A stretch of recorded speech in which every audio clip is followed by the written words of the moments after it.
Toleransi apa? Apakah pribumi harus habis dihanguskan? Tolong jangan berpikir kalau kita berjuang ini adalah umat Islam selalu tidak bisa tenang. Tidak, karena umat Islam memang selalu ada di garda terdepan.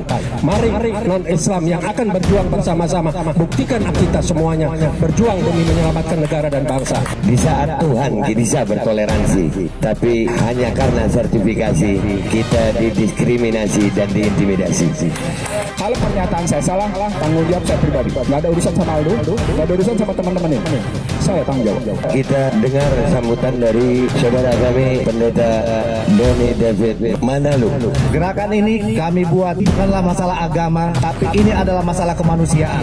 Saya bukan rakyat Indonesia yang berjuang untuk Islam di Indonesia, tapi saya umat Islam yang berjuang untuk rakyat Indonesia.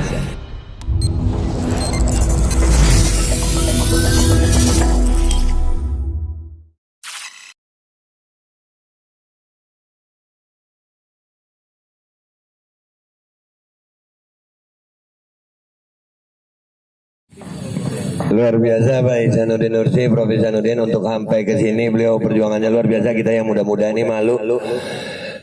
Beliau mengalami sedikit kecelakaan ya, ditabrak motor katanya beliau, tapi mudah-mudahan itu jadi sakit penghapus dosa, penambah pahala, dan mudah-mudahan itu menjadi tebusan untuk kebahagiaan kita semuanya. Amin ya rabbal alamin. Baik, untuk yang kedua kita dengar sambutan dari saudara kami Pendeta Doni David Manalu. Ya, Doni David Manalu. Saya kalau manggil beliau Bro David. Nih kepada beliau kami persilakan. Selamat pagi semuanya. Salam sejahtera buat kita semuanya. Pagi hari ini kita seperti kita ketahui, kita berkumpul di sini untuk mendeklarasikan MPR, Majelis Penderitaan Rakyat, wadah untuk menampung semua apa yang rakyat derita saat ini. Karena kita tahu dengan jelas penderitaan rakyat ini sejak pandemik ini terjadi. Saya katakan kepada semua, pandemik. Sekali lagi saya garis bawahi, pandemik. Karena ini direncanakan dengan baik. Begitu banyak rakyat kita yang tidak tahu agenda jahat di balik vaksinasi ini. Mungkin kalian merasa bahwa vaksinasi ini adalah jalan menuju kebebasan. Tidak, saudara-saudara. Justru ini adalah jalan bagi mereka untuk merampas kemerdekaan kita semua.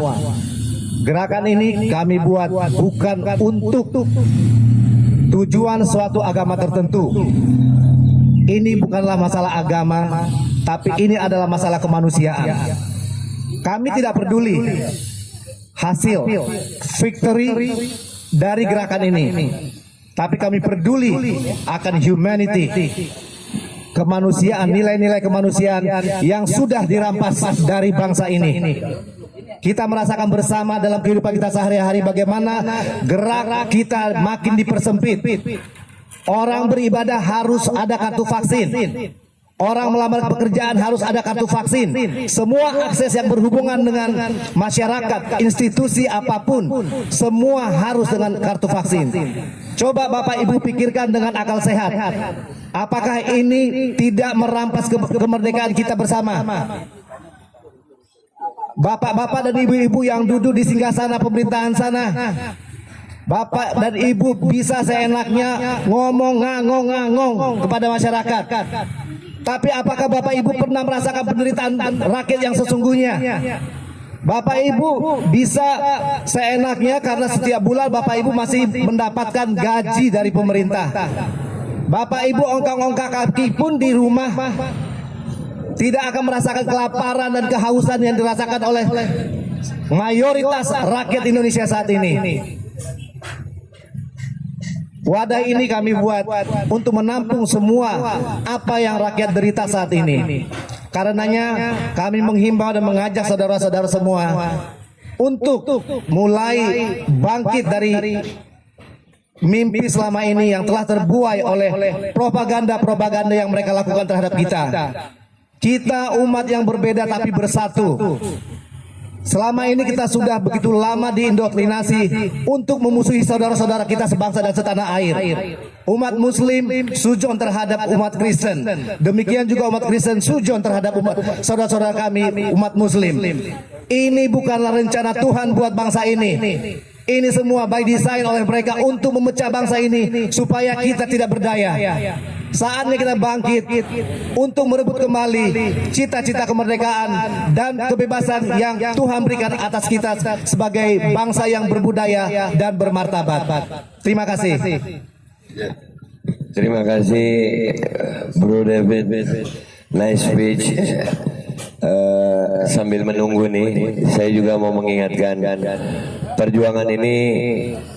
Saya pribadi mengatakan saya bukan rakyat Indonesia yang berjuang untuk Islam di Indonesia, tapi saya umat Islam yang berjuang untuk rakyat Indonesia. Mudah-mudahan kita ini bisa bersatu. Mau sampai kapan kita dipecah belah? Hanya perbedaan karena jenggot, pakai sarung, celana cingkrang, ada yang pakai salib. Kita saling sultan. Mudah-mudahan setelah hari ini bukti bahwasanya udah nggak ada lagi tuh kadrun, cebong, kampret, radikul. Kagak ada. Kita Indonesia yang damai, Indonesia yang demokrasi penuh toleransi. Kita beda Tuhan masih bisa duduk bersama. Tidakkah kita rasakan sama-sama hari ini di saat Tuhan kita bisa bertoleransi, tapi hanya karena sertifikasi kita didiskriminasi dan diintimidasi. Ya, jadi kita lanjutkan acaranya sekarang dari perwakilan ulama Ustadz Yusuf Marta.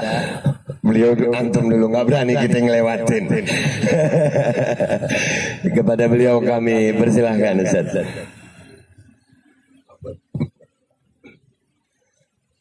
Bismillahirrahmanirrahim. Assalamualaikum warahmatullahi wabarakatuh. Alhamdulillah wassalatu wassalamu ala rasulillah wa ala alihi wa sahbihi wa mawala.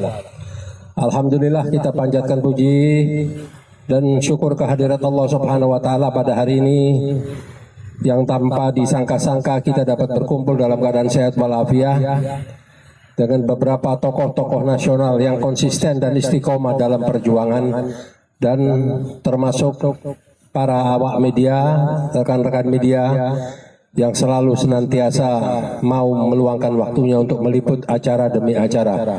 Dan insya Allah dalam liputannya nanti mengemas benar-benar, bukan hanya karena ini acaranya Babe Aldo atau di tempatnya Babe Haikal atau ada karena adanya Ustadz Ihsanuddin Nursi atau adanya saya atau adanya Bapak Pendeta kita, bukan.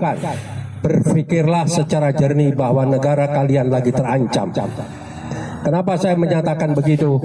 Karena lahirnya Majelis Penderitaan Rakyat itu adalah sudah sesuatu tanda-tanda bahwa Majelis Permusyawaratan Rakyat hampir mandul, termasuk Dewan Perwakilan Rakyat yang mandul dan dimandulkan. Mereka tadinya kere, nggak punya apa-apa. Setelah mereka pegang jabatan sebagai parlemen, mereka gagah perkasa dengan jas dan pakaian yang mewah, mobil mewah. Karena apa? Setorannya sudah, pengeluarannya sudah balik semua. Toleransi apa?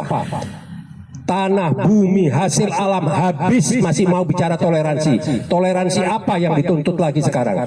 Toleransi apa? Apakah pribumi harus habis dihanguskan? Tolong jangan berpikir kalau kita berjuang umat Islam bersuara keras, ini adalah umat Islam selalu tidak bisa tenang. Tidak, karena umat Islam memang selalu ada di garda terdepan.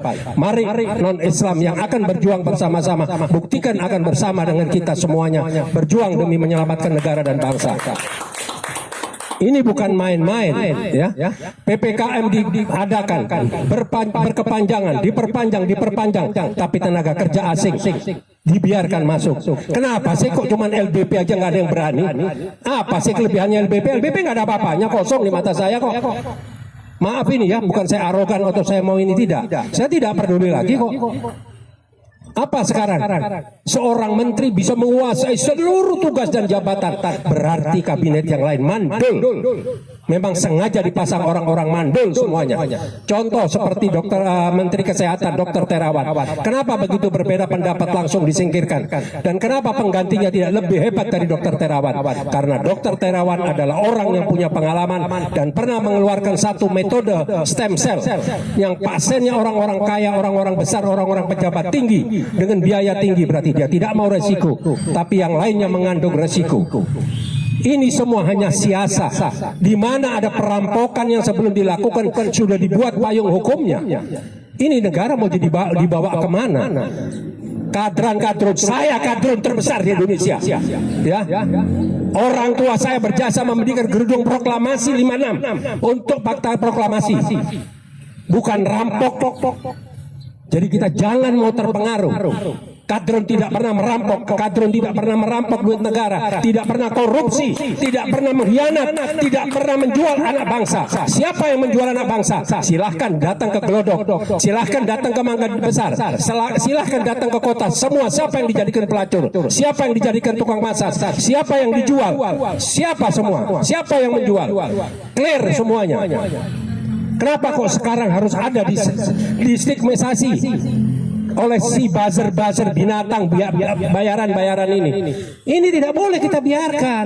Hanya 3-4 orang tapi bisa mengacau memporak-porandakan negara ini. Sampah peradaban orang-orang ini tidak bisa dibiarkan.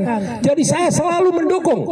Waktu Babe Aldo datang pada saya, dia menceritakan jalan Anda dengan versi yang berbeda. Kita butuh skoci, kita butuh kesadaran semua. Hari ini saya bicara untuk media. Berkali-kali setiap saya jumpa pers, tolong media proporsional, kemas berita. Saya mau tanya, kalau kita diam, kita sudah diberangus, kita sudah ditahan, terus kalian mau dijadikan apa? Mau diangkat? Mau dikasih jabatan? Enggak, kalian akan dihabisi. Mau bangsa apa saja, mau agama apa saja, termasuk Pak Pendeta. Jangan diam, jangan menyerah, Pak. Ini ada satu suku yang memang ingin menyingkirkan Indonesia. Setelah diambil hartanya, setelah dijadikan konsumen, setelah diperas seluruh hartanya, sekarang mau disingkirkan, mau dimarginalkan. Ini tidak boleh kita diamkan. Apa yang dilakukan oleh pemerintah? Hanya cuma bagi-bagi. Mana presiden kok levelnya bagi-bagi makanan, dilempar-lempar sama begini doang? Nggak ada menteri, nggak ada yang bisa ditugaskan. Nggak usah bilang, buat sistem. Dari mulai, kalau nggak salah nanti mungkin Bang Ehsan lebih detail secara angka. Dari mulai 70 triliun menjadi 400 triliun. Tapi yang dialokasikan untuk COVID-nya adalah 70 triliun. Naik jadi 800 triliun atau 700 triliun. Kemana itu duit semua? Kemana duit? Kalau bapak-bapak media ini saya kasih tolong ya, saya pernah jadi bendahara di Majelis Ulama Indonesia yang bekerja sama dengan BNPB. Silahkan, buru-buru jangan nunggu, Senin pagi datangi BNPB. Lihat di parkiran, nggak ada mobil yang ini, semua mobil mewah, semua supplier yang ada di sana. Jadi kita dijadikan objek. Setelah itu kita dijadikan objek penjualan PCR, antigen. Setelah itu kita dijadikan objek untuk vaksin. Kemarin di TV One saya mendengar ada 2 dokter berdiskusi bahwa vaksin ini hanya cuma bertahan 1,5 bulan. Kenapa ada vaksin yang kedua? Agar bisa berjalan 3 bulan. Kenapa ada booster? Agar berjalan 6 bulan. Loh, ini apa ini? Ya memang orang nggak mampu gitu loh. Dari kota kecil, saya bukan mengerdilkan kota ke Solo, tidak, belum siap. Dibawalah ke kota Jakarta. Siapa yang bertanggung jawab? Siapa yang bawa? Sudah transparan di TV dikelihatkan LBP dan Prabowo dan Hasim yang membawa. Dibawalah ke sini, dipaksakan dijejel-jejelin jadi gubernur, dipaksakan lagi jadi RI 1. Didukung lagi dengan segala kecurangannya, maju ke periode kedua. Sekarang mau diperpanjang karena kontraknya, dealnya belum selesai sama China komunis. Jadi mau diselesaikan sampai tuntas, diserahkan terimanya. Ngurusin vaksin nggak becus, ngurusin ekonomi nggak becus, infrastruktur berantakan, mau mindahin ibu kota. Kenapa nggak mindahin negara aja sekalian? Duit dari mana? Ilmu dari mana? Anggaran dari mana? Apa kepentingannya? Apa keperluannya? Apakah sudah membuat studi? Apakah sudah dinyatakan bahwa ibu kota tidak layak? Apakah tidak ada tiang-tiang penyangga yang bisa dipergunakan? Ini mau kemana ini negara ini, mau dibawa kemana? Kenapa harus semua diam? Kenapa harus semua takut? Takut kalau yang ditangkap 4-5 seperti Babe Hakel bilang tadi, ya kan 4 tahun. Coba yang turun semua. Jangan nunggu dari HPI, jangan nunggu dari GNPF, jangan nunggu dari PA 212. Semua turun. Suarakan kepada negara secara konstitusional, jaga protokol kesehatan. Supaya jelas mau dibawa kemana ini semua. Belum lagi sekarang sudah mulai terjadi kolaborasi mau memperpanjang jabatan. Tamat kita, habis. Ini yang menjadi satu perhatian. Tolong Babe Aldo suarakan nanti melalui Majelis Penderitaan Rakyat, di atas Majelis Pemusyawaratan Rakyat karya Anda. Kita akan dukung. Tidak usah pakai takut. Mereka tidak ada manfaatnya semua. Berapa kali saya berkunjung ke DPR? 1 masalah HIP, 2 masalah Omnibus Law. Tidak sekalipun pimpinan DPR mau menemui kita. Kenapa tidak mau menemui kita? Karena kelompok Habib Rizik? Tidak. Saya yang kedua dan yang ketiga bersama Majelis Ulama Indonesia dengan beberapa ulama, dengan tokoh-tokoh tidak juga ditemui wakil. Apa? Kenapa alasannya? Tidak mau atau nggak mampu? Memang nggak mampu. Nah kalau nggak mampu kenapa dijadikan ketua? Ini bukan bagi-bagi jatah. Ini bukan punya Bung Karno negara ini. Negara ini bukan punya PDI. Gitu loh. Negara ini punya rakyat semua, PDI ada di dalamnya. Bung Karno sebagai founding father kita. Apa sekarang? Lahirnya Pancasila saja sudah mau dimanipulasi. Sudah jelas ada visi dan misi di organisasi partainya. Nanti sedikit-sedikit disalahkan, sedikit-sedikit di stigma jelek. Gubernur dihabisin. Pokoknya tidak boleh, dari selain mereka tidak boleh hidup. Ingat, bukan karena Anies. Besok nongol Ihsanuddin Nursi pun mau diangkat dihabisin. Karena apa? Harus mereka. Karena mereka punya agenda besar. Formula One diributin, tapi yang namanya korupsi bansos yang langsung dengan hajat rakyat dikorupsi. Apa sampai sekarang? Bagaimana Harun Masihu? Karimana yang kaitannya sama Hasto? Nggak ada yang berkelanjutan. Nah, jadi itulah ya, mungkin saya terlalu berapi-api, karena kalau saya nanti tidak berapi-api, saya pasti ditegur nanti sama teman-teman saya yang samping kanan kiri, karena sebentar lagi pasti tonasinya lebih tinggi. Bang Ihsan ini pasti lebih tinggi, karena apa? Bukan dia hanya vokal, dia sudah tidak tahan lagi. Mereka tahu data, jadi jangan dianggap rakyat ini, mereka tokoh-tokoh ini nggak ngerti. Mereka punya data. Mereka tahu semua di mana kesalahan-kesalahannya ada. Nah, bagaimana kasus tentang Habib Rizik dan kawan-kawan? Masa cuman karena salah persepsi menyatakan ini sehat terus ditahan sampai 4 tahun? Di mana naluri aparat hukum? Kenapa Joko Chandra dari 10 tahun di drop jadi 4 tahun? Kenapa Pinangki juga demikian? Itu ya sama. Bagaimana dengan yang namanya Haji Munarman? Salah apa Haji Munarman? Haji Munarman itu adalah tim suksesnya Prabowo. Berarti Prabowo teroris dong berketemu dengan Munarman. Kenapa Prabowo bisa masuk kabinet sekarang? Kalau dibilang kita ini ada perbedaan begini, enggak. Prabowo itu yang kita angkat, yang kita dukung, kita junjung di atas kepala. Kita kumpulin duit dari rakyat, dari masyarakat berkarung-karung. Sembayang juga enggak kok. Adiknya misionaris. Nggak ada, kita bukan itu. Kita pingin adanya pergantian presiden karena kita menganggap presiden kurang layak untuk mensejahterakan rakyat, untuk berbuat pada negara. Tidak punya konsep, semuanya dadakan. Nah, inilah yang harus kita tidak bisa tinggal diam. Apakah kita melalui konstitusional, apa tidak? Nyatanya setiap perjuangan kita tidak pernah tidak konstitusional. Belum pernah kita menyikapi segala sesuatu langsung turun orasi, tidak. Kita menyurat, kita buat surat ke DPR. Sekali, 2 kali, 3 kali barulah kita melakukan aksi. Jadi itulah yang dapat saya sampaikan. Insya Allah perjalanan Majelis Penderitaan Rakyat ini levelnya di atas Majelis Permusyawaratan Rakyat. Ya, jangan ada rasa takut. Semua perjuangan penuh resiko, hasilnya biarlah rakyat dan nanti yang menikmatinya. Kita tidak usah mikir. Ini kebetulan ada pakar hukum kita juga yang alhamdulillah selalu mendampingi Haji Munarman. Saya sudah berkunjung kepada beliau 2 kali. Ya, insya Allah saya yakin saya berteman dekat dengan Munarman. Munarman memang orang keras, Munarman memang orang tegas. Tapi kalau Munarman ada unsur namanya teroris, saya tidak mungkin mau duduk dengan Haji Munarman. Itu semua bohong besar, direkayasa, dikait-kaitkan. Di mana ada seminar, di mana ada pembayatan, itu berbeda. Dengan track record Munarman yang sudah begini, yang sudah berbuat pada negara dan bangsa, itu tidak benar. Ya, jadi itu sementara yang dapat saya sampaikan. Mohon maaf kepada Babe Aldo, kepada Babe Hakil sebagai Sohibul Hajah kalau saya mengambil waktu terlalu banyak dan mungkin terlalu bersemangat karena udah nggak kuat gitu. Terima kasih. Wabillahi taufiq wal hidayah. Wassalamualaikum warahmatullahi wabarakatuh. Waalaikumsalam warahmatullahi wabarakatuh. Kalau tadi ini minta maaf ini Ustaz Yus, kalau ngelihat Ustaz Yus berapi-api begitu, ini Ustaz Yus nih, gimana rakyat yang lain.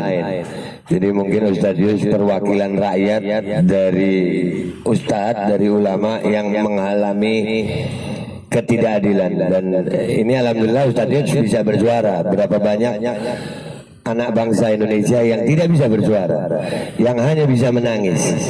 Baru kemarin kita seorang yang nggak punya KTP harus melahirkan di rumah sakit, itu nggak punya biaya untuk rumah sakitnya. Dan itu kalau pakai hati mestinya di rumah sakit itu ada berapa dokter, ada perawat sih. Andai kata mereka punya hati aja, itu satu perawat 100.000, satu dokter 500.000, nggak bikin mereka miskin. Dan itu pasien bisa keluar, tidak merugikan manajemen, ya, tidak merugikan manajemen dan bisa menolong orang. Jadi saya mau pastikan juga MPR menampung semua ya. Tapi sekali lagi kita harus jelas, kita bukan gerakan politik. Saya mendirikan MPR ini murni dari rakyat untuk rakyat. Apapun agamanya, apapun pandangan politiknya, selama rakyat masih mengalami ketidakadilan dan penderitaan, maka siapapun rakyatnya akan kami perjuangkan. Tidak peduli apa agamanya, apa sukunya, apa profesinya. Mudah-mudahan MPR bisa. Mohon doanya, Ustaz. Iya, ini bukan. Sekarang dari perwakilan wanita dulu. Ya, aktivis wanita ini Ibu Desi yang juga lawyer. Ya, kepada Bu Desi kami persilakan.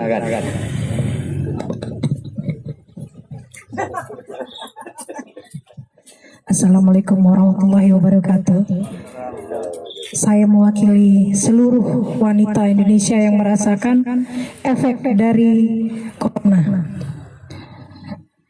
Kita di sini berkumpul di Majelis Penderitaan Rakyat. Tujuannya bukan untuk kriminalisasi. Tolong para penegak hukum dibedakan. Kami murni di sini bergabung itu untuk menyadarkan seluruh aspek lapisan masyarakat yang merasa efek dari kebijakan-kebijakan pemerintah yang tidak mempertimbangkan akibat dari apa yang diambil kebijakan. Salah satunya contohnya kita kaum wanita merasakan apabila punya pendamping atau suami. Sekarang ini kan lagi musim PHK dan lain-lain karena PPKM dan corona. Kita berharap segala macam keputusan yang diambil oleh pemerintah, tolong jangan yang dipikirkan hanya kaum kalangan atas yang notabene banyak tabungan. Coba pemerintah pusat maupun daerah mengambil suatu kebijakan, melihat turun ke bawah. Apakah yang diambil kebijakan itu sudah bisa mensejahterakan rakyat? Yang ada saat ini semakin lama semakin terpuruk. Jadi kami dari para aktivis wanita berharap mendukung dengan adanya Majelis Penderitaan Rakyat ini untuk menegur para wakil kami yang di atas. Anda kemarin mengemis dengan kami di bawah untuk mendapatkan suara. Setelah Anda duduk enak di atas, Anda tidak pernah mempertimbangkan kepentingan kami. Yang kalian pentingkan adalah kepentingan dari siapa yang memberi perintah. Saya berharap masyarakat sadar. Tidak ada di sini kebijakan yang berpihak ke kita untuk saat ini. Saya berharap dengan adanya deklarasi ini, wakil rakyat sadar bahwa kita rakyat di sini sudah sangat menderita, sangat-sangat menderita. Kebijakan-kebijakan yang selalu berubah-ubah, yang terkadang terkesan konyol. Kita mendengarnya, padahal negara kita adalah negara hukum. Segala tindakan hukum, segala tindakan yang kebijakan yang diambil, pembicaraan pemimpin kita seperti tidak layaknya seorang pemimpin. Tolong wakil rakyat, kalau saya berharap wakil rakyat mendengar rintihan suara kami rakyat. Dengarkan kami. Kalian itu sebagai pengawas pemerintah dalam menjalankan kebijakan-kebijakan. Apabila ada kebijakan-kebijakan yang membuat rakyat menderita, itu gunanya kalian duduk di sana. Ingat janji-janji kalian saat kampanye. Jangan lupa kalian diangkat duduk di sana, disumpah. Kalian boleh tidur, kalian boleh tidak peduli. Yang penting kalian lepas dari segala macam aspek hukum atau apapun. Kalau kata orang rakyat cari aman sendiri. Tapi jangan lupa ada kehidupan lain setelah kematian itu bagi umat Islam. Yang di situ Anda akan mempertanggungjawabkan sumpah Anda sebagai wakil rakyat. Yang seharusnya Anda beramai-ramai menegur pemerintah apabila kebijakan-kebijakannya tidak sesuai dengan apa yang dibutuhkan masyarakat saat ini. Itu saja dari kami. Assalamualaikum warahmatullahi wabarakatuh. Waalaikumsalam warahmatullahi wabarakatuh. Alhamdulillah, ya ini aspirasi kaum hawa ya. Perlu saya ingatkan buat kita semuanya rakyat. Nabi Adam di surga nggak ada Siti Hawa sumpek, apalagi kita di Jakarta ya. Jadi kita perlu dengerin ini. Ya, selanjutnya kita dengarkan sambutan dari guru kami yang tercinta Bapak Profesor Ihsanuddin Nursi. Kepada beliau kami persilakan. Saya duduk aja ya karena nyerinya lumayan di paha sama dia. Kalau boleh saya pinjam mic-nya tuh. Siap. Di pinggirnya dari sini mungkin biar ininya. Bismillahirrahmanirrahim. Assalamualaikum warahmatullahi wabarakatuh. Waalaikumsalam. Apa yang sedang kita hadapi sekarang? Yang kita hadapi sekarang adalah seluruh manusia di dunia sedang didikte oleh sebuah kekuatan di luar institusi. Istilah saya, kalau Anda pernah lihat di TV swasta atau di YouTube, terjadi pergeseran dari G2G menjadi G2B, kemudian sekarang bergeser dari B2G menjadi business to people, tepatnya dari korporasi ke rakyat. Dan korporasi mendikte habis-habisan negara. Tidak ada negara yang tidak berhasil didikte oleh korporasi.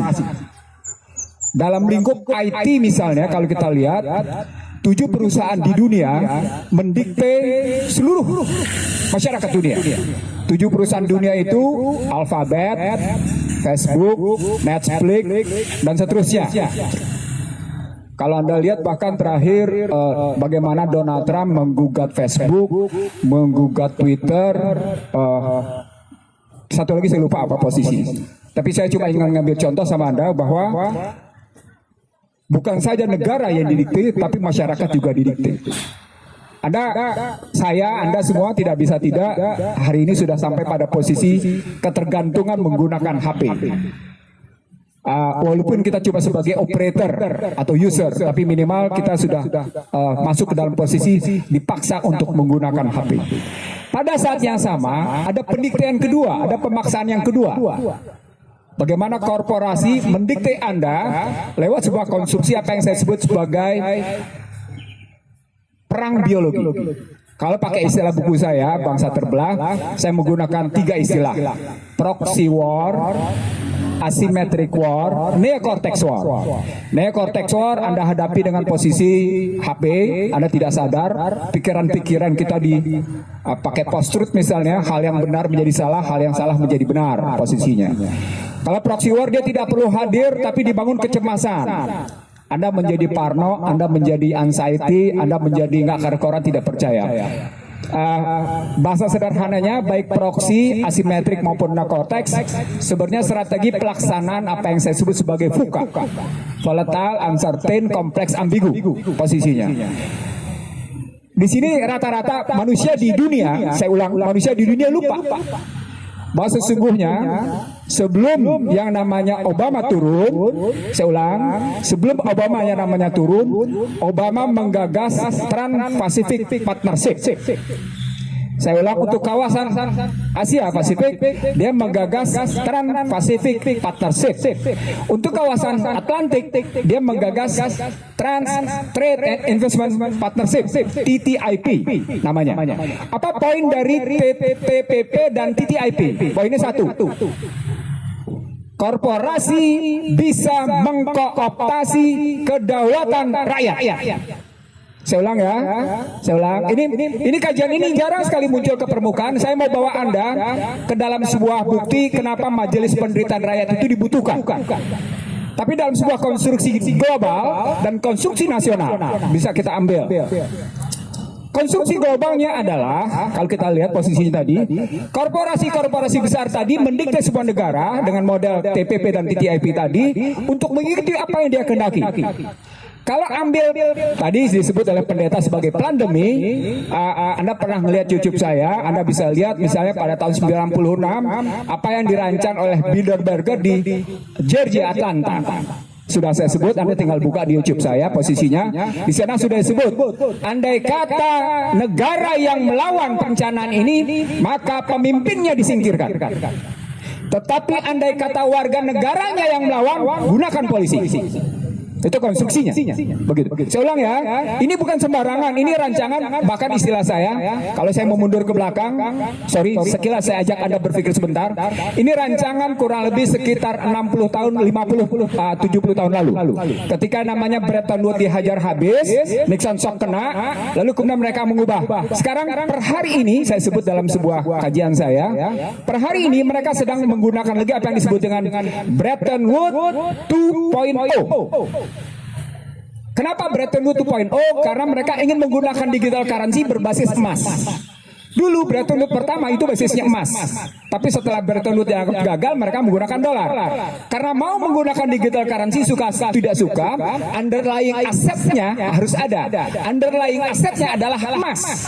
Maka digunakanlah yang disebut dengan Bretton Woods 2.0. Kalau Anda kenalnya Industrial 4.0, itu udah ketinggalan zaman. Karena akhirnya mereka tidak lagi menggunakan 4.0, mereka sudah lompat. Nah, saya lanjutin teman-teman sekalian. Kalau di levelnya seperti itu, maka sesungguhnya ada 3 industri yang kerjasama. Pertama, ya, industri farmasi. Setelah yang namanya IT menguasai. Saya ulangi Bapak sekalian. Pertama adalah industri IT, industri farmasi. Saya tanya sama Anda semua, dokter mana di dunia yang tidak tunduk pada metodologi barat? Satu pertanyaan saya, dokter mana di dunia yang tidak tunduk pada metodologi barat? Artinya shortcut pada persoalan akibat, tidak pada sebab. Tidak pada sebab. Dia potong langsung pada akibat. Saya jatuh posisinya, langsung dia tidak lihat bahwa saya punya persoalan, saya jatuh, saya dihajar oleh motor. Apa artinya? Nanti saya jelasin bahwa sesungguhnya kita menderita, salah satu penderitaan kita adalah ketiadaan saling menghormati, ketiadaan saling menghargai, ketiadaan saling percaya. Tapi itu nanti. Saya cuma ingin mengatakan cara berpikir struktural, Anda tidak boleh masuk ke dalam wilayah akibat. Anda mesti masuk ke dalam wilayah sebab dan mundur ke belakang dalam tataran nilai. Kalau di level global IT dan farmasi kena, maka sesungguhnya yang harus memperkuat adalah industri keuangan. Maka Anda lihat di sini pertumbuhan ekonomi dunia, pertumbuhan ekonomi Indonesia tidak lepas dari 3. IT-nya berjaya, industri kesehatan berjaya, diikuti dengan tetap tumbuhnya industri keuangan, diikuti dengan namanya industri hajat hidup orang banyak, makanan. Cuma 4 sektor. Cuma 4 sektor, termasuk yang kemarin mereka banggakan 7,07%. Anda boleh bongkar habis posisi. Saya kemarin diajak berdebat oleh satu kelompok, satu orang yang mengakui sebagai pendukung Joko Widodo. Dia ungkap habis-habisan. Sorry saya bilang sama Anda, terlampau mudah saya patahkan. Terlampau mudah saya patahkan. Kenapa? Karena dia mandangnya sempit. Saya ngajak mereka menang luas, lalu saya masuk ke bawah. Saya terusin bawah sekalian. Apa yang sedang kita hadapi dalam situasi global kayak gitu? Turun ke Indonesia. Kalau di Indonesia, sesungguhnya yang sedang kita lihat adalah karena kita sudah masuk dalam konstruksi neoliberal bahwa korporasi bisa mendikte, maka tadi kalau dibilang oleh Yusuf Martak bahwa negara ini milik semua dari kerangka tujuan cita-cita benar, tapi dalam kerangka sistem saya ulang kalau sekalian, dari kerangka tujuan negara ini memang milik semua, tapi dalam kerangka sistem Yusuf salah. Di mana salahnya? Baca Undang-Undang Dasar 45. Siapa yang berhak ikut pemilu? Partai. Siapa yang berhak mengusulkan presiden? Partai. Berarti pemegang saham pemerintahan siapa? Partai. Siapa akhirnya pemilik pemerintahan? Adakah relasi antara yang namanya partai dengan rakyat? Tidak ada. Selesai. Artinya kesalahan bukan cuma kesalahan pada kerangka sistem kenegaraan. Ada kesalahan di sistem pemerintahan. Karena pemerintahan ini basisnya pemegang sahamnya adalah partai, dan partai kemudian boleh dibilang terus-menerus haus akan uang, korporasi masuk dalam kerangka itu mendikte. Saya sederhana menyebutnya. Inilah demokrasi korporasi. Saya belum sampai Bapak sekalian pada persoalan di mana penderitaan rakyat itu posisinya. Tapi saya ingin mengatakan ini luar biasa situasi sistemik strukturalnya. Korbannya luar biasa mendalamnya posisinya. Nah, kalau kemudian kita hadapi ceritanya korporasi demikian berkuasa melalui partai, maka apa dampaknya? Dampaknya adalah Anda bisa lihat, sejak zaman Soeharto hingga sekarang, seluruh kekuatan korporasi swasta selalu menggeser hajat hidup orang banyak menjadi posisinya komersial good. Menjadi barang-barang swasta, barang yang diperdagangkan bebas. Dan itu bukan hanya Indonesia, dunia manapun digeser habis-habisan. Ini motifnya adalah mereka menggelembungkan kekuasaan. Dalam bahasa yang sederhana, tidak ada orang kaya turun, nggak mau dia. Pasti orang kaya bertahan sebagai kekayaannya.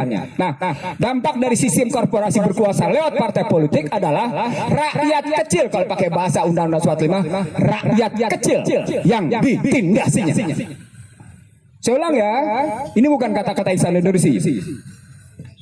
Ketika hajat hidup orang banyak dikuasai oleh orang per orang itu maksudnya korporasi, maka rakyat kecil yang ditindasinya. Di sini muncul penderitaan sistemik struktural. Maka dalam pandangan saya yang disebut oleh Aldo dalam kerangka penderitaan rakyat itu ada 5. Nanti saya punya jalan keluar yang saya gagas, saya ajak teman-teman semua untuk mengatasinya bagaimana. Artinya kita coba tidak sekedar menyampaikan ada penderitaan, tapi kemudian tanpa jalan keluar. Kita punya jalan keluar. Sorry to say, orang-orang yang duduk sini tidak lebih bodoh dari mereka yang ada di sana. Kami bodoh. Tapi mari adu bodoh. Serius, saya ngomong begini, ayo adu bodoh. Oke, yang pertama, penderitaan di bidang sosiologi, sosial, tidak ada distrust. Aldo menyebut tadi cebong dengan kadrun, radikal, toleran, intoleran. Itu artinya distrust yang muncul. Orang masyarakat tidak percaya satu sama lain. Anda tahu kalau tidak percaya satu sama lain ada dampaknya apa? Yang saya alami tadi pagi. Tidak ada penghargaan, penghormatan antara anggota masyarakat satu dengan masyarakat yang lain di jalan raya. Nggak ada. Bohong itu kalau kita bisa saksikan di jalan raya, ada penghormatan, ada penghargaan satu sama lain. Saya pesepeda sudah hampir 20 tahun. Saya pesepeda. Dan saya rasakan betapa enak jidatnya pengendara motor terhadap sepeda, betapa enak jidatnya pengendara mobil terhadap sepeda, betapa enak jidatnya pengendara truk besar-besar itu terhadap mobil kecil, betapa sombongnya penguasa itu dengan strobonya itu terhadap rakyat jelata. Itu membuktikan bahwa di jalan raya saja tidak ada sikap saling menghormati dan tidak ada sikap saling menghargai. Situasi ketiadaan saling menghargai dan saling menghormati itu posisinya apa dampaknya? Begitu mudah ditumpangi menjadi format pecah belah, adu domba. Mudah, ringan sekali. Di mana buat tangkap pokoknya? Yang satu dikasih nilai lebih, yang satu dikasih nilai kurang. Apa contoh konkretnya? Buser dikasih pekerjaan, influencer dikasih kerjaan, di sana ditekan habis-habisan. Itu artinya masyarakat miskin akan nilai-nilai saling menghormati, saling menghargai. Naik ke kerangka politik itu berarti miskin masyarakat akan apa? Yang disebut miskin akan keteladanan. Masyarakat menghadapi dengan kemiskinan keteladanan yang luar biasa. Saya mau tanya sama Anda, di level nasional siapa yang bisa jadi teladan? Nggak ada. Anda jawab tidak ada. Turun ke bawah ke provinsi, siapa yang bisa jadi teladan? Nggak ada juga. Turun ke bawah ke sosial, siapa? Nggak ada juga. Itulah dibantai Rizik. Saya bilang dibantai. Rizik mencoba tampil, saya bilang mencoba tampil menjadi teladan, tapi dia dipukul habis-habisan karena khawatir gelombang Rizik menjadi keteladanan adalah gelombang besar menjadi pukulan terhadap kekuasaan formal. Jadi sudah dua ya, politik miskin, ketiadaan keteladanan. Karena kata kunci politik adalah soal keteladanan. Tidak ada lain, kepemimpinan yang menjadi teladan. Maaf ya, saya terusin Yusuf Martak. Kasih tahu sama siapa saya. Kiai yang jadi teladan siapa? Kasih tahu sama saya. Siapa kiai yang menjadi teladan sekarang ini? Artinya di level agama saja begitu sulit kita mencari kiai yang menjadi teladan. Kayak Maruf ya? Gua nggak pakai mic, subhanallah Pak.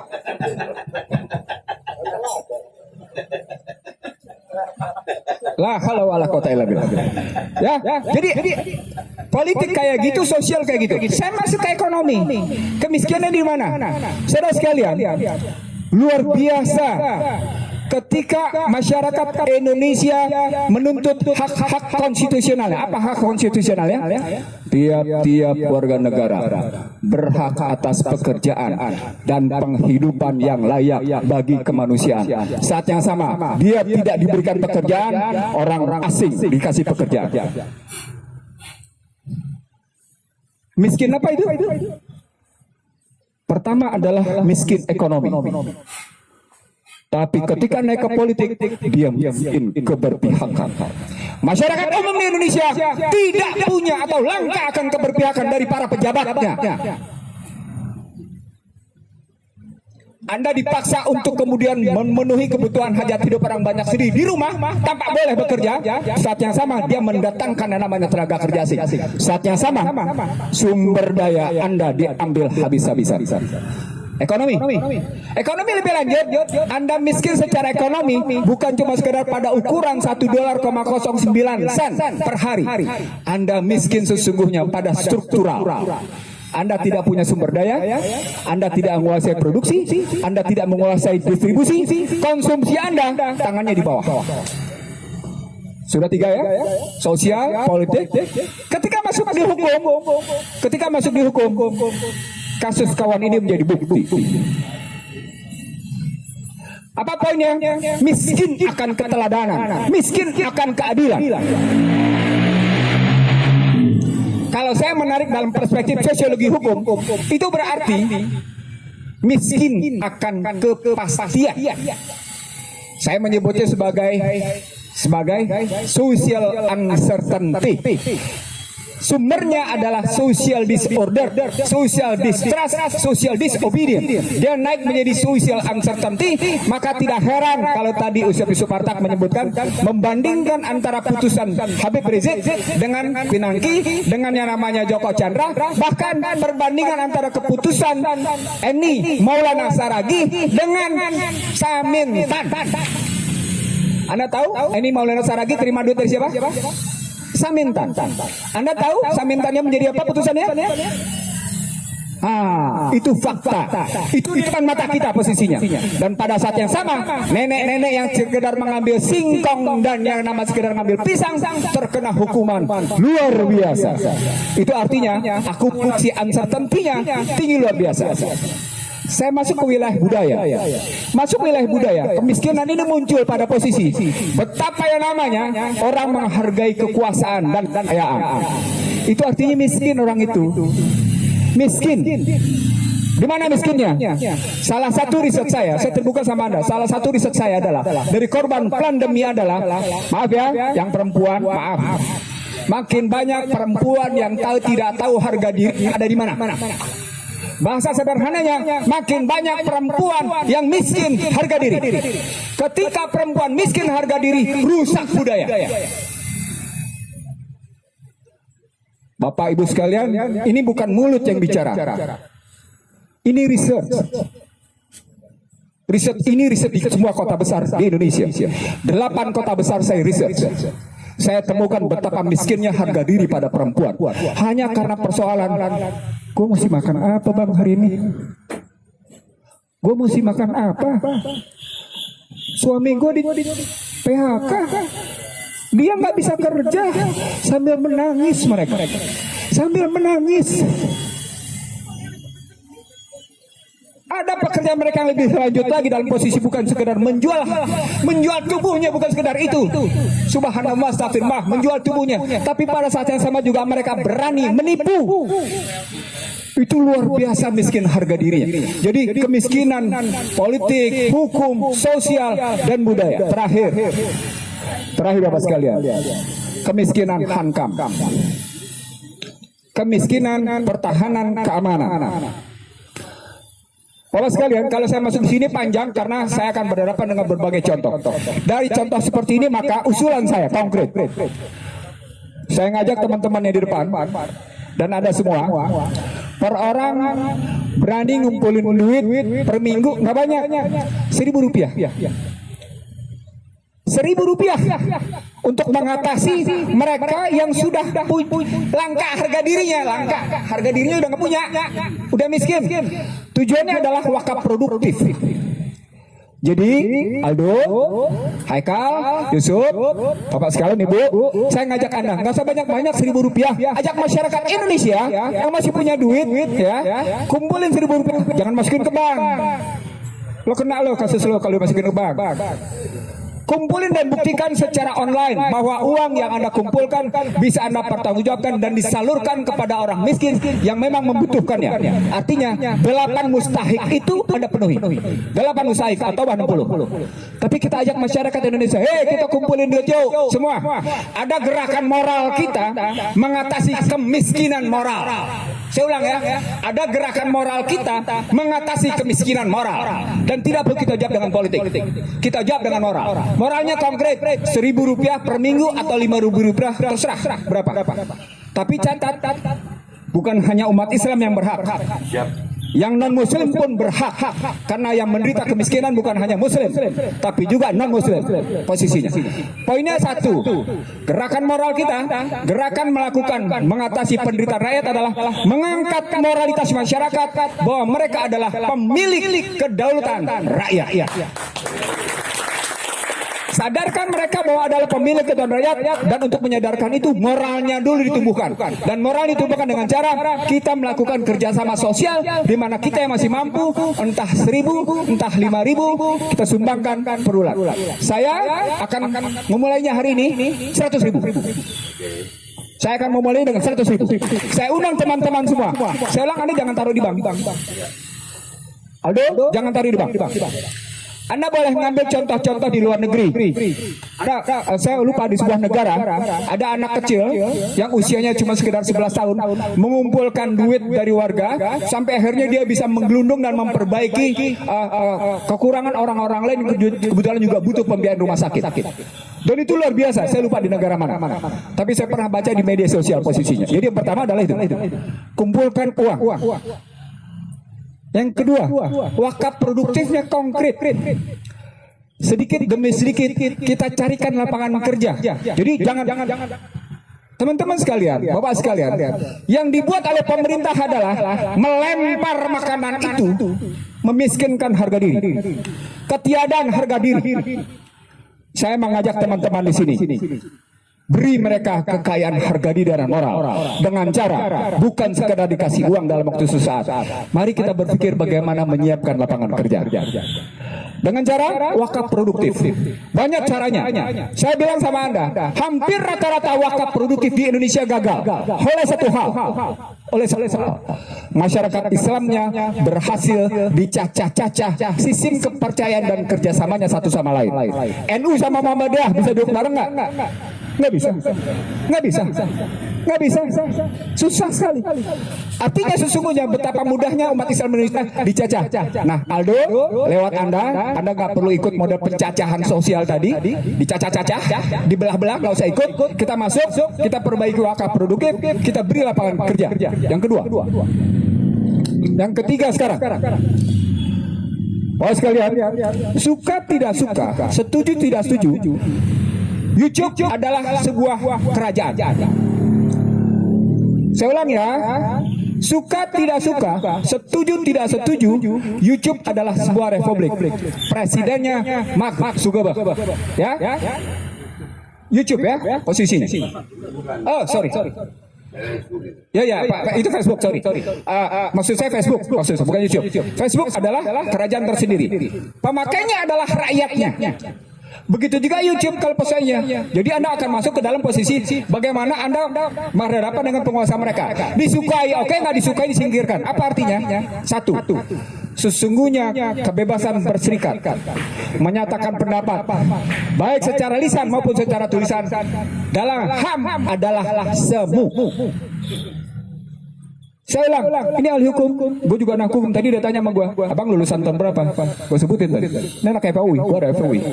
Artinya dalam pembelajaran saya, Bapak sekalian, semu. Sekarang yang haknya di mana? Supaya kita mampu menimbulkan dignity kita, harkat martabat kita. Konkretnya di mana? Tidak ada lain, nggak ada jalan lain kecuali lawan prinsip-prinsip yang dipaksakan lewat tadi bermasker, jaga kerumunan, posisinya jaga jarak, lawan. Kenapa? Karena pada hakikatnya kok Anda bermasker masih tetap kena ya? Lo berjarak masih tetap kena ya? Kenapa ya? Lo tahu nggak ketika lo bermasker itu apa yang tidak masuk ke dalam hidung lo? Tahu nggak apa yang berkurang yang dibutuhkan oleh namanya paru-paru dan dada itu yang kurang tuh masuk. Untuk jangka lama ke kepala itu dampaknya ya itu kayak apa? Saya ingin mengatakan sama Anda, secara sistemik struktural, sesungguhnya sedang terjadi pengurangan proses pencerdasan setiap otak pada manusia. Karena kekurangan kualitas oksigen yang tinggi itu, baik ke dada maupun kepala, itu mengurangi tingkat kecerdasan. Jadi, yang terakhir, Bapak sekalian, kata-kata melawan saya adalah cerdasi. Penggunaan masker itu, cerdasi jaga jarak itu, cerdasi soal kerumunan tadi. Mari kita cerdasi. Karena pada hakikatnya Anda sedang dibunuh dalam kerangka Anda hanya bisa saat yang sama kan Anda disuruh individual, tapi pada saat yang sama Anda dipaksa tunduk pada satu sistem. Ngerti nggak maksud saya? Jadi dalam filsafat ada antinomi namanya. Ada antinomi namanya. Anda dipaksa di satu sisi sendirian di satu sisi, tapi di sisi lain Anda secara bersama-sama dipaksa tunduk oleh satu ketentuan. Itu nggak fair, itu nggak imbang. Demikian saya sampaikan beberapa hal. Maaf, saya ingin sampaikan, kalau pernyataan saya salah, tanggung jawab saya pribadi. Nggak ada urusan sama Aldo, nggak ada urusan sama teman-teman ini. Saya tanggung jawab. Saya tanggung jawab. Saya tidak ingin melibatkan teman-teman ini untuk hal-hal yang saya sampaikan.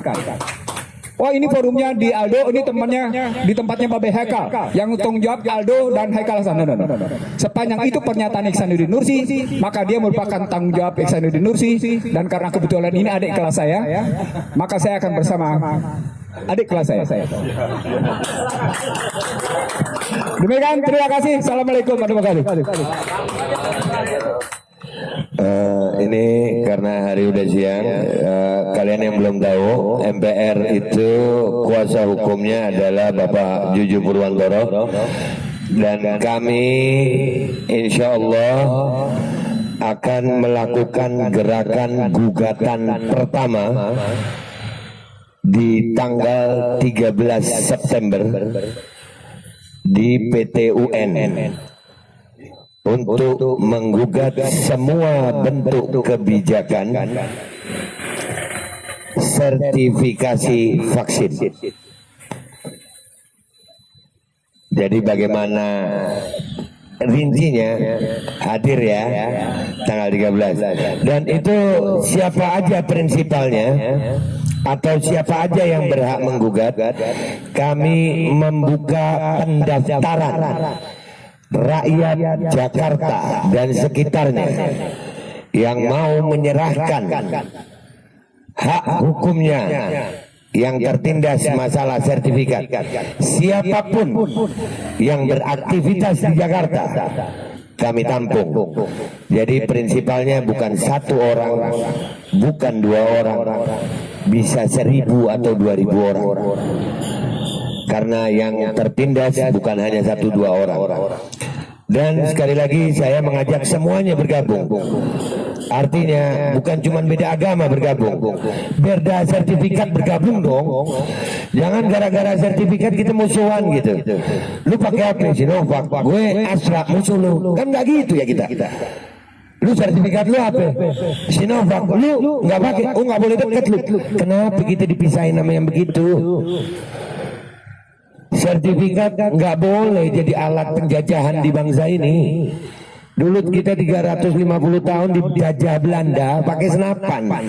Zaman sekarang mau dijajah pakai kertas. Yang untung dan rugi bukan, yang untung bukan kita, yang rugi pasti kita ini. Berapa banyak rumah ibadah, nggak cuma Islam. Beliau kemarin curhat, termasuk gereja udah berapa lama tutup. Masjid sekarang yang datang ke masjid itu orang yang punya iman. Yang punya iman malah sertifikat. Akhirnya nggak ada yang datang masjid malah. Tapi insya Allah Jakarta masih banyak masjid buka ya. Betawi punya kita ini luar lawan ya. Lawan siap. Baik, sampai ke acara puncak kita akan bersama-sama membacakan ikrar MPR.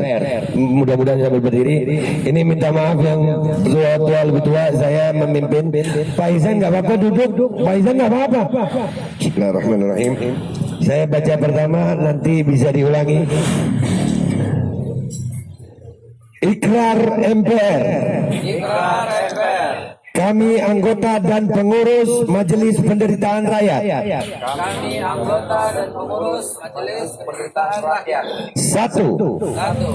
Kami MPR menjunjung tinggi nilai-nilai ketuhanan yang Maha Esa, kemanusiaan yang beradab, musyawarah untuk mufakat, pluralitas, persatuan dan kesatuan dalam bingkai kebinekaan dengan semangat kekeluargaan dan kebersamaan, dan selalu berjuang untuk kemaslahatan dan kesejahteraan rakyat Indonesia.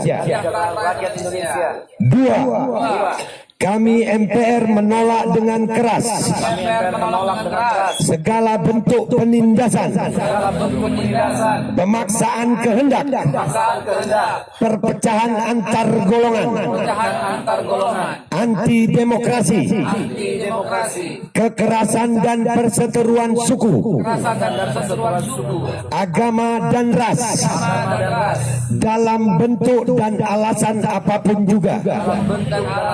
3.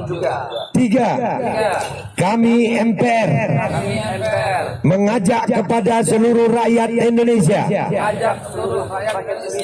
untuk selalu berpikir, berkata, bertindak dengan akhlak, dan menurut ridho Tuhan Yang Maha Esa, berjuang sesuai dengan peraturan, hukum dan konstitusi, serta undang-undang yang berlaku. 4. Kami MPR akan selalu berjuang, berusaha bersama rakyat Indonesia dalam mencapai kesejahteraan, keadilan dan kemaslahatan rakyat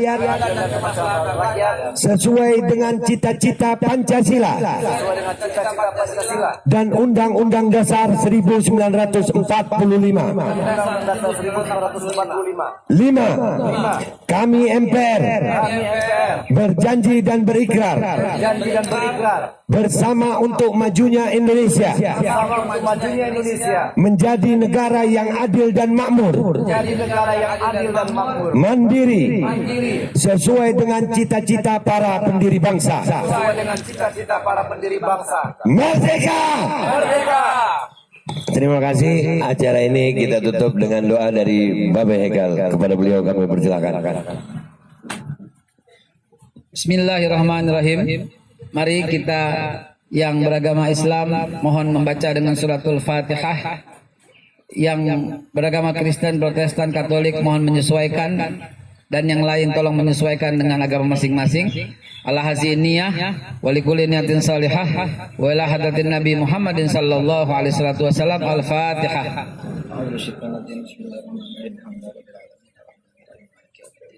Iya kan dua ya kan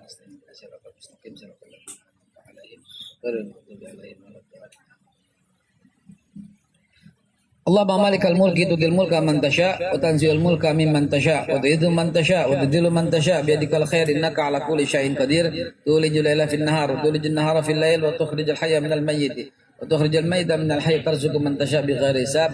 Allahumma adkhilna mudkhala sidqin wa akhrijna mukhraja sidqin waj'alna min ladunka sultanan nasira.